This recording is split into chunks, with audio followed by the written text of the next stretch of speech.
अस्सलाम वालेकुम students. Exercise number 6.8 last lecture में हमारी कंप्लीट हो चुकी है और आज लास्ट एक्सरसाइज स्टार्ट करते हैं। फिर इसके बाद हमारा जो है वो सिलेबस कंप्लीट हो जाएगा। 6.10 करने से पहले बेटा उससे रिलेटेड थोड़ी सी डेफिनेशन और थ्योरी है वो पढ़ लेते हैं। हार्मोनिक प्रोग्रेशन आप लोगों ने पहले अरिथमेटिक प्रोग्रेशन पढ़ी है, उसी का रेसिप्रोकल होती है हार्मोनिक प्रोग्रेशन। तो यहाँ इसकी बेटा पेज नंबर 218 पे डेफिनेशन लिखी है, अपनी बुक्स ओपन करके डेफिनेशन पढ़िए। A sequence of number is called harmonic progression और harmonic sequence दोनों नाम ले सकते हैं if the reciprocal of its term are in arithmetic progression, कि अगर आपके पास कोई हार्मोनिक प्रोग्रेशन है और अगर आप उसका रेसिप्रोकल ले लो तो वो अरिथमेटिक प्रोग्रेशन बन जानी चाहिए। अगर ऐसे बन जाए तो फिर हम कहेंगे कि वो हार्मोनिक प्रोग्रेशन होगी। जैसे एग्जांपल दी हुई है बेटा उन्होंने यहाँ पर हार्मोनिक प्रोग्रेशन की एक सीक्वेंस लिखी है 1, 1/3, 1/5, 1/7। ये हार्मोनिक सीक्वेंस है। इसका अगर मैं रेसिप्रोकल करती हूँ तो क्या बन जाएगी 1, 3, 5, 7 आर इन अरिथमेटिक प्रोग्रेशन। तो आपको पता है ये अरिथमेटिक प्रोग्रेशन में है दो के डिफरेंस के साथ। तो इस तरह फिर हम कहेंगे कि सारी बातें वही हैं अरिथमेटिक प्रोग्रेशन वाली, बस हम उसका रेसिप्रोकल कर देंगे तो आपके पास हार्मोनिक प्रोग्रेशन आ जाएगी। नेक्स्ट बेटा एक बात देखने वाली है, यहाँ पर 219 पे एक पॉइंट लिखा हुआ है कि अगर आपके पास रेसिप्रोकल करने से ही ये डेफिनेशन आती है तो इसका मतलब ये है कि अगर मेरे पास ऊपर 0 हो और मैं उसका रेसिप्रोकल करूँ अरिथमेटिक प्रोग्रेशन देखने के लिए क्या वो वाकई बन जाती है, तो बेटा 0 को जब ओवर में लेके जाते हैं तो वो डिफाइन नहीं होता, वो अनडिफाइन होता है। इसलिए उसने कहा है कि reciprocal of 0 is not defined, so 0 can not be the harmonic sequence term of the harm. यानी आपके पास ऊपर 0 होगा और आप अगर हार्मोनिक प्रोग्रेशन में लें और जब मैं उसका रेसिप्रोकल लूँ तो वो 0 जब नीचे आएगा तो 1/0 बन जाएगा। 0/1 को जब मैं रेसिप्रोकल करूँगी तो 1/0, और 1/0 तो डिफाइन ही नहीं होता। इसलिए उसने कहा है कि हार्मोनिक प्रोग्रेशन की टर्म्स के अंदर हम 0 नहीं लेंगे ताकि जब हम उसको रेसिप्रोकल करके देखें तो वो कहीं अनडिफाइन ना हो जाए। तो ये पॉइंट यहाँ से अंडरलाइन कर लीजिएगा। इसके बाद बेटा हमने क्वेश्चन स्टार्ट करने हैं, पर उससे पहले मैं आपको हार्मोनिक प्रोग्रेशन के साथ हार्मोनिक मीन की डेफिनेशन बता देती हूँ, फिर हम अपनी एक्सरसाइज को स्टार्ट करेंगे। हार्मोनिक मीन जैसे आपने अरिथमेटिक मीन पढ़ा हुआ है, मीन होता है कोई दो टर्म्स के दरमियान एक सीक्वेंस के अंदर जो दरमियान में वैल्यू होती है वो हमारे पास अरिथमेटिक मीन होती थी। बिल्कुल ऐसे ही सेम जो है वो हार्मोनिक मीन है, बस डिफरेंस उसके रेसिप्रोकल का आ जाएगा। यहाँ डेफिनेशन बुक पे लिखिए 220 पे, अ नंबर h, जैसे हमने 2 के दरमियान में एक नंबर a लिया था अरिथमेटिक मीन में, तो यहाँ पर 2 के दरमियान में एक नंबर लिया है h हार्मोनिक प्रोग्रेशन के अंदर। तो उसने कहा number h is said to be the harmonic mean between two numbers a and b if a h b are in harmonic progression.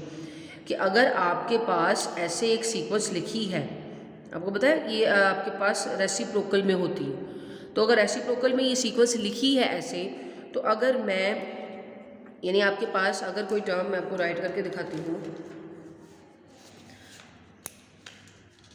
जी, कि आपके पास बेटा टर्म है a h और b, ये आपने कहा है ये इन हार्मोनिक प्रोग्रेशन है और अब हमने इसका मीन निकालना है। जैसे हमने पहले मीन निकाला था, तो मीन निकालने के लिए हम पहले क्या करेंगे, पहले इसको अरिथमेटिक मीन में चेंज करेंगे, पहले अरिथमेटिक प्रोग्रेशन में चेंज करेंगे। अब ये अरिथमेटिक प्रोग्रेशन में हो गई।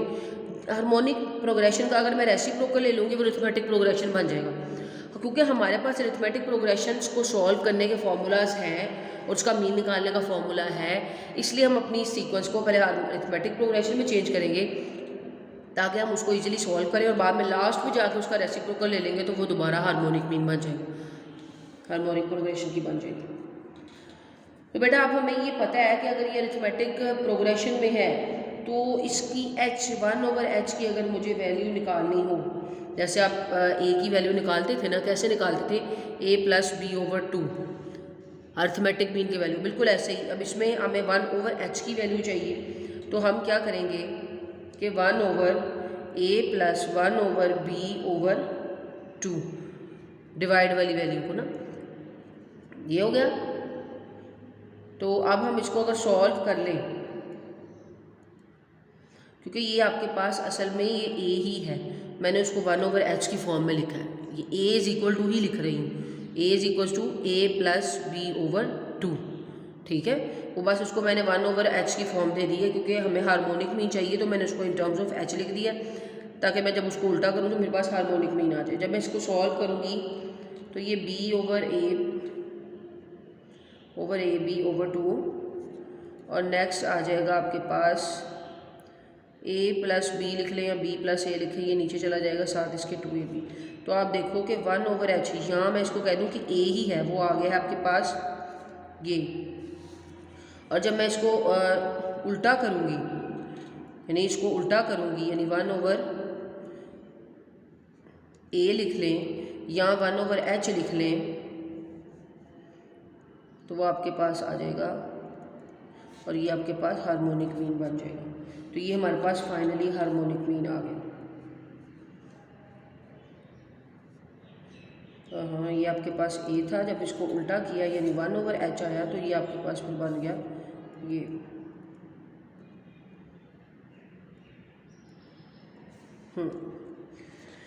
यहाँ पर बेटा प्रूफ भी लिखा हुआ है आपकी बुक पे, यहाँ आप देख लीजिएगा। सिंपल अरिथमेटिक मीन प्रोग्रेशन में चेंज किया और उसका रेसिप्रोकल ले लिया है एंड पर जाके, ठीक है। तो बिल्कुल वही वाली बातें हैं जो पीछे हमने डिस्कस की हुई हैं। तो बेटा ये थी आपके पास हार्मोनिक मीन। लास्ट पे 221 पेज है आपके पास, और उसमें बेटा harmonic means between two numbers है। जैसे मैंने आपको बताया था कि पहले हमारे पास ये दो नंबर्स हैं जिनको a और b था, उनके दरमियान में हमने एक हार्मोनिक मीन निकाला जिसको हमने h का। अब उसने कहा कि अगर दरमियान में n numbers of harmonic mean आ जाए, जैसे हमने अरिथमेटिक प्रोग्रेशन में किया हुआ है, तो बिल्कुल उन्होंने वही कहा है कि वो h1 से hn तक अगर n हार्मोनिक मीन्स हों बिटवीन a एंड b, तो उसको हम ऐसे लिख सकते हैं। आप बुक पे देखें तो आपको नज़र आएगा कि a और b के दरमियान में वो सारी वैल्यूज लिख दी। उसने कहा इंसर्ट कर दें अगर हम n harmonic means between a and b, we find n arithmetic means. तो उसने कहा इस अंदर वालों को फिर हमें फाइंड करना पड़ेगा। जैसे पीछे हमने g1 g2 gn पढ़ा, हमने a1 a2 so on an पढ़ा, इसी तरह उसने कहा हमने h1 h2 h3 so on hn भी फाइंड करना है। तो हमें पता है कि अगर मुझे ये फाइंड करना है, तो अगर मैं a1 a2 a so on an find कर लूँ और उसका उल्टा कर दूँ, तो वो असल में यही निकल जाएंगे। तो इसलिए उन्होंने आसानी के लिए पहले ये कहा कि आप अंदर a1 a2 इसी की फॉर्म में a1 a2 निकाल लें बिटवीन 1/a, इसका रेसिप्रोकल करके। आपको पता है ना, अगर a1 a2 निकालें तो उसका रेसिप्रोकल करना पड़ेगा, और उसके रेसिप्रोकल ले लें between a and b, then जो आंसर इसके आएंगे अगर मैं उसको ओवर में लेके जाऊं तो वो आपके पास हार्मोनिक मीन्स आ जाएंगे, ठीक है। नीचे उसने एग्जांपल भी करके दिखाई है, जो आपके स्मार्ट सिलेबस में एग्जांपल होंगी, आप उससे रिलेटेड वो भी कर लीजिएगा। अब बेटा हम अपने क्वेश्चन की तरफ आते हैं। आप अपने बुक पे 6.10 निकालिए। सबसे पहला जो क्वेश्चन उन्होंने राइट किया हुआ है वो ये राइट किया हुआ है कि find the nth term of the harmonic sequence. जैसे आपको nth term of the arithmetic sequence कहता था, इसी तरह से ninth term of harmonic sequence भी उसने कह दिया। तो क्वेश्चन नंबर 1 है आपके पास, उसने कहा है कि नाइन्थ टर्म आपने फाइंड करनी है, ठीक है। तो बेटा क्वेश्चन में आपके पास लिखा हुआ है 1/3, 1/5, 1/7 सो ऑन। अब मुझे पता है कि ये इन हार्मोनिक मीन है, हार्मोनिक प्रोग्रेशन में है ये सीक्वेंस, ये जो तरतीब दी हुई है हार्मोनिक प्रोग्रेशन, तो मैंने आगे वो लिख दी क्योंकि ये रेसिप्रोकल की फॉर्म में। अब मुझे इसकी वैल्यूज़ मालूम करनी है, इसकी चलते चलते जहाँ तक ये नाइन्थ टर्म आएगी वो नाइन्थ टर्म मालूम करनी है। आपको अगर याद हो कि अगर मैं इसका रेसिप्रोकल कर लूँ तो ये बन जाएगी अरिथमेटिक प्रोग्रेशन, इसी का उल्टा अरिथमेटिक प्रोग्रेशन। अब मैं सारा कुछ इसके लिए कर सकती हूँ क्योंकि मुझे पहले पता है इसका सारा कुछ, क्योंकि हार्मोनिक प्रोग्रेशन कुछ भी नहीं है, बस अरिथमेटिक प्रोग्रेशन का रेसिप्रोकल है। तो मैं पहले क्वेश्चन का रेसिप्रोकल लूँगी, सारा सोल्यूशन अरिथमेटिक प्रोग्रेशन पे करूँगी, जो लास्ट पे आंसर आएगा उसको दोबारा उल्टा कर दूँगी ताकि मुझे जो आंसर चाहिए था उसके जो है इक्वल मुझे आंसर मिल जाए।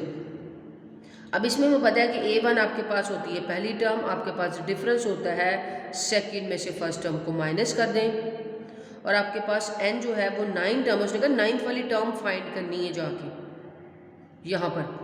तो इसका मतलब आपने फाइंड करना है a9। अब आपको अरिथमेटिक प्रोग्रेशन में an का फॉर्मूला पता है कि a1 + n-1d, और आपको पता है यहाँ आपने a9 फाइंड करना है। a1 की जगह लगा दूंगी 3, n की जगह 9 - 1, d की जगह 2। तो जब मैं इसकी वैल्यूज़ को सॉल्व कर लूँगी तो ये आ गया आपके पास 19, यानी A9 आ गया, A9 आ गया 19, हमें A9 चाहिए था। ये है अरिथमेटिक प्रोग्रेशन के अंदर। अब अगर मैं लिख दूँ कि hence 9th term of given harmonic progression is 1/19, यानी जो भी आंसर है उसका उल्टा कर दे तो हम अपने क्वेश्चन का आंसर निकाल पाएंगे, क्योंकि हमने उसको पहले क्वेश्चन को रेसिप्रोकल किया था, सारा क्वेश्चन उसके मुताबिक किया। अब लास्ट पे आंसर निकालने के लिए दोबारा रेसिप्रोकल करेंगे तो हमें वो मिल जाएगा जो हमें चाहिए था। यानी इसमें कुछ भी नहीं है, सारा कुछ जो अरिथमेटिक प्रोग्रेशन वाले ही क्वेश्चन है।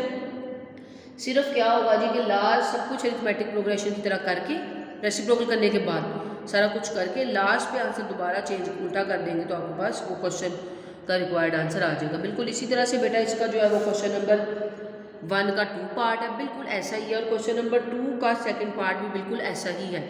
दोनों क्वेश्चन बेटा एक ही तरह से हो रहे हैं, तो वो आप जब देखेंगे बिल्कुल इसी प्रोसीजर में जिस तरह से मैंने ये करवा दिया तो आपको अच्छी तरह से समझ आ जाएगी। अब अगर आप बेटा क्वेश्चन नंबर 6 देखो तो क्वेश्चन नंबर 6 है आपके स्मार्ट सिलेबस में नेक्स्ट। क्वेश्चन नंबर 6 की क्या स्टेटमेंट वो लिख रहे हैं, the first term of the harmonic progression is -1/3 and the fifth term is 1/5। तो ये राइट कर लेते हैं क्वेश्चन यहाँ पर।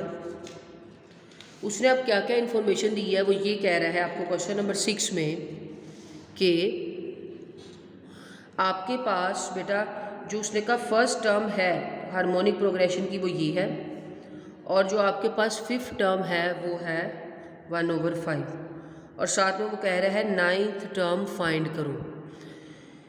इस तरह का क्वेश्चन बिल्कुल हर अरिथमेटिक प्रोग्रेशन में पढ़ा था।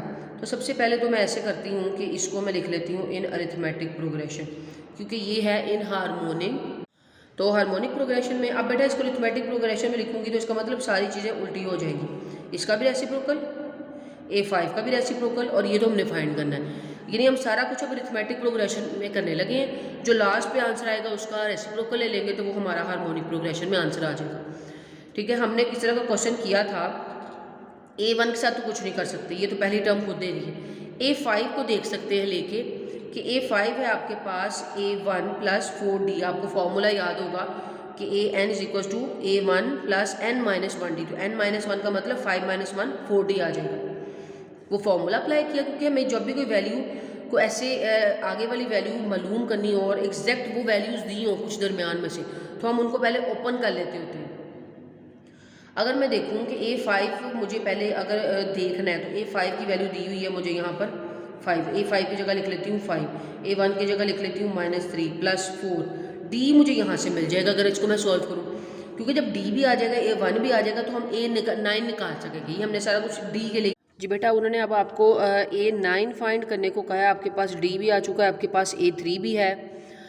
आप A9 कैसे फाइंड करोगे, A1 + 8D। आपको पता है A1 + 8D फार्मूला होता है A9 का। इसमें वैल्यूज़ पुट कर दें जहाँ जहाँ जिसकी हमारे पास आ चुकी है, और जब आप इसको ओवरऑल सॉल्व करोगे तो ये आ जाएगा 13। ठीक है, तो यानी हमारे पास आ गया A13, बट ये आंसर आपके पास है एन अरिथमेटिक प्रोग्रेशन में। सो आप लिखोगे hence in harmonic progression A9 is 1/13।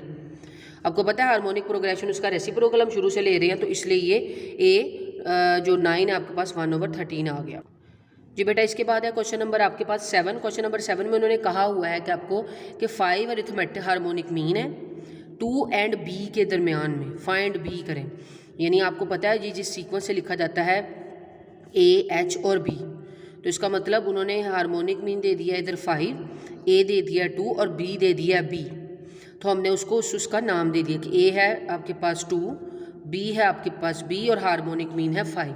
Harmonic mean का फॉर्मूला उसने कहा है फाइंड करें। हार्मोनिक मीन का फॉर्मूला लगाएं जिससे हमारे पास B आ जाएगा। वो मैंने अभी आपको बताया था कि 2AB/A + B होता है। यहाँ हमारे पास इसकी वैल्यू है 5, A की वैल्यू 2, B की वैल्यू B/2 + B।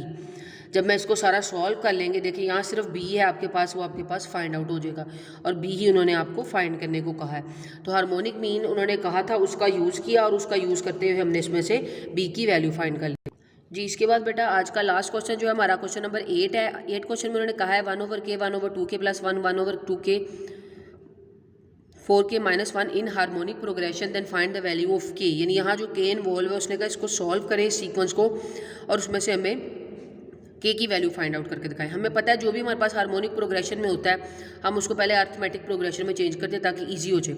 तो इसका रेसिप्रोकल लिया, हमारे पास ये बन गई। अब हमें पता है कि हर अरिथमेटिक प्रोग्रेशन में हम डिफरेंस लेते हैं ताकि हमारे पास वैल्यू आ जाए, क्योंकि हमें डी से अगर हम डिफरेंस निकालेंगे तो हमारे पास k की वैल्यू फाइंड करने का एक तरीकाकार आ जाएगा। तो बेटा डिफरेंस कैसे होता है, दूसरे वाली में से माइनस कर दी जाती है पहली वाली टर्म, इसको इसमें से माइनस कर दें या इसको इसमें से माइनस कर दें, क्योंकि इसमें है ही सिर्फ 3 टर्म्स। वो माइनस किया तो माइनस प्लस का साइन माइनस हो गया। ये दोनों माइनस करेंगे तो ये इक्वल आने चाहिए और इसकी मदद से हमें यहाँ से k मिल जाएगा। जब मैं इसको सॉल्व करूँगी तो ये आ जाएगा k प्लस 1 2k माइनस 2 और इसको सॉल्व करेंगे तो k और 3, k की वैल्यू आ गया आपके पास 3। तो ये हमने सारा सॉल्व किया और k की वैल्यू हमने यहाँ से 3 निकाली। ही उसने कहा था बेटा अपने क्वेश्चन में सॉल्व करें। तो आज हम क्वेश्चन नंबर 8 तक ही करेंगे। नेक्स्ट इंशाल्लाह जो हमारे 4 से 5 क्वेश्चन रह गए वो हम अपने कल के लेक्चर में करेंगे और आपका सिलेबस जो है वो वाइंड अप हो जाएगा। ओके बेटा, अल्लाह हाफिज़।